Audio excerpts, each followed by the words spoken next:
यथार्थ जैन दिल्ली से पूछते हैं, नमस्ते महाराज जी, हम लोग तीर्थ यात्रा के लिए जाते हैं, सब परिवार जाते हैं, बहुत सारे लोग जाते हैं, तो उस समय में किस प्रकार की भावना रखना चाहिए अपने वंदना करते समय?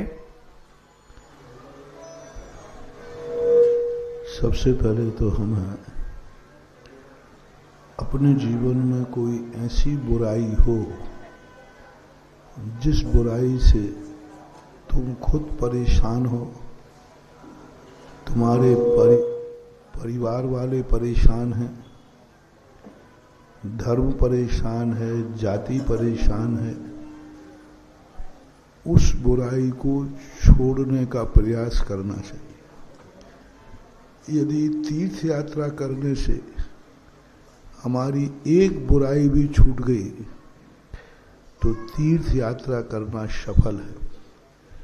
तीर्थ का अर्थ होता है घाट, और घाट पर क्यों जाया जाता है? नदी के घाट पर, तालाब के घाट पर व्यक्ति दो कार्यों के लिए जाता है, या तो नदी को पार करने के लिए या फिर स्नान करने के लिए। या तो पार करने जाएगा या फिर स्नान करने जाएगा। तो मुनि महाराज जब तीर्थ यात्रा करते हैं तो नदी को, संसार सागर को पार करने का भाव करते हैं। वे नदी के घाट पर नहाने नहीं जाते, पार करने जाते। साधु कभी नदी के घाट पे पहुंचेगा तो कब जाएगा? नदी में नहाने के लिए, पार करने के लिए। जब जब हम लोगों को नदियां मिलती हैं तो हम लोग घाट पे जाते हैं, तो नदी से पार।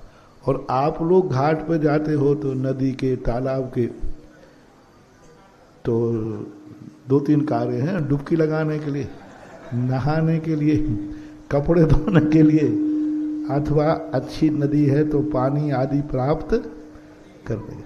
तो गृहस्थ को तीर्थ यात्रा करने का मुख्य उद्देश्य स्नान करना। स्नान क्यों किया जाता है?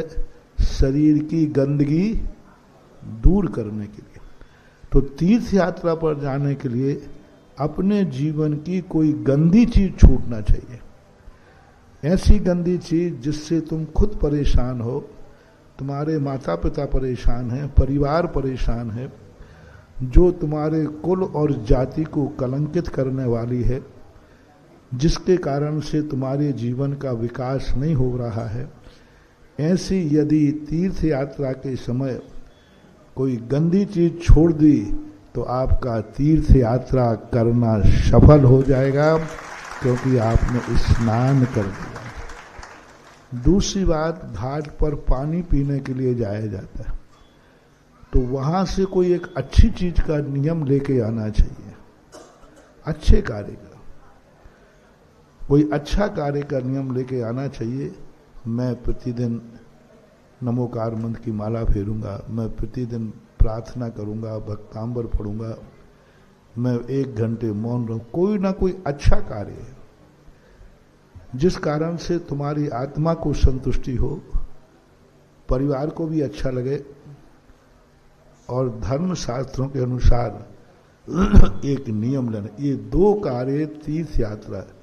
एक तो कोई बुराई हमारी जिंदगी से निकलना चाहिए और कोई अच्छाई हमारी जिंदगी में आना चाहिए। ये तीर्थ यात्रा का गृहस्थ के लिए मुख्य उद्देश्य होना चाहिए।